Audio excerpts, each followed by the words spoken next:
জগতের জীবগণকে মোহিত করার জন্য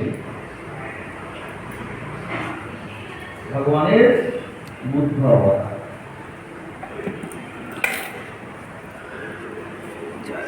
কেন তিনি জগতের জীবকে মোহিত করছেন?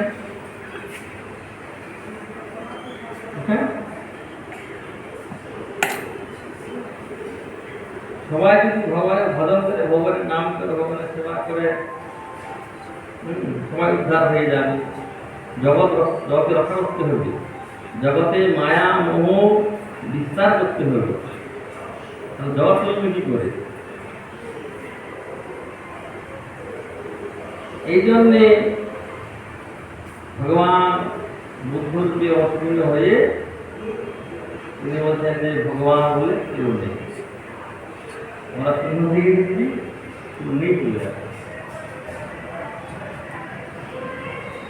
সেই যে ভগবান বুদ্ধ, সেই ভগবান বুদ্ধের 24তম অবতার হচ্ছে এই সিদ্ধার্থ, যাকে বলে শাক্ত সিংহ।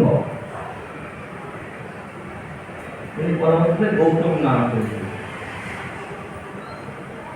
ভগবান বুদ্ধ তিনি ব্রাহ্মণ কুলে অবতীর্ণ হয়েছিলেন। সেই বুদ্ধির যে মত, বুদ্ধির যে ধারা, তার পরম্পরাগতভাবে অনেকগুলো বুদ্ধ পেরিয়ে গেছে। ইংরেজিতে এই যে গৌতম বুদ্ধ 24তম। তিনি আবির্ভূত হয়েছিলেন নেপালে। নেপালে লিঙ্গুনি নামক একটা জায়গায় আবির্ভূত হয়েছিলেন। তিনি রাজপুত্র ছিলেন।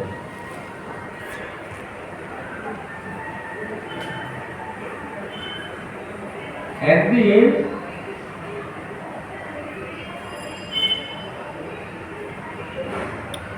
একটি ব্যাগ থেকে হাঁসকে ধরে পড়েছে। হাঁসটি ঘুরে উড়ে নিচে সেই সিদ্ধার্থে চলে নিচে পড়ে যায়। এখন যত তিল লেগে আছে, অসাধ্য যন্ত্রণা, শুধু কষ্ট হচ্ছে। আপনার তিলটা খুলে সেবা চিকিৎসা করে সে বাকি গেছে।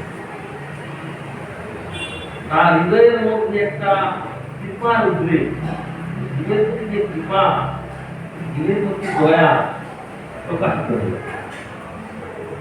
তখন তিনি প্রকাশ করলেন যে জীব হিংসা মহাপাপ, অহিংসাই পরম ধর্ম। তখন তিনি সংসার সিদ্ধি লাভ করার জন্য বহু জায়গায় তপস্যা করেছিলেন, কোথাও সিদ্ধি প্রাপ্ত হন। পরবর্তীকালে এই গয়াতে এসে একটি অশ্বত্থ বৃক্ষ, বট বৃক্ষ, যেখানে ভগবান বুদ্ধ আবির্ভূত হয়েছিলেন, এই জায়গায় এসে তিনি বোধিসত্ত্ব লাভ করলেন, ধ্যান করলেন। ধ্যান করার পরে সমাধি অবস্থায় বোধিসত্ত্ব লাভ করলেন এই গৌতম।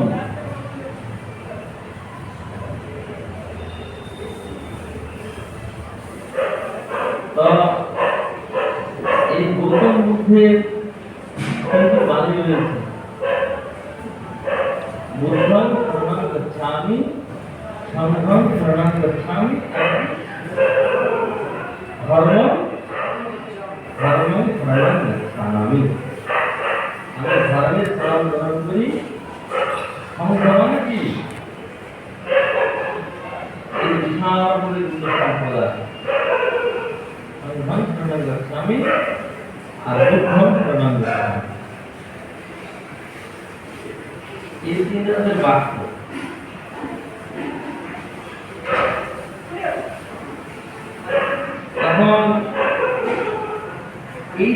বুদ্ধ ধর্মটা,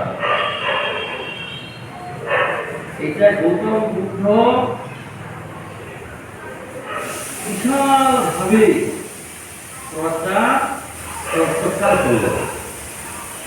শুধু ভারতে নয়, নেপাল, চীন, জাপান, বিভিন্ন জায়গায়, বিভিন্ন দেশে এই ধর্মটা অতি দ্রুত গতি প্রসারিত হয়ে গেছে। তখন তৎকালীন সমস্ত যারা হিন্দু সম্প্রদায়, সনাতন সম্প্রদায়, তারা ওনাকে এই বুদ্ধ ধর্ম গ্রহণ করছে। এটা দেখে ভগবানের ইচ্ছায় সাক্ষাৎ শিব শঙ্করাচার্য আবির্ভূত হবে। সবাই যদি বুদ্ধ হয়ে যায়, ধর্ম থাকবে না।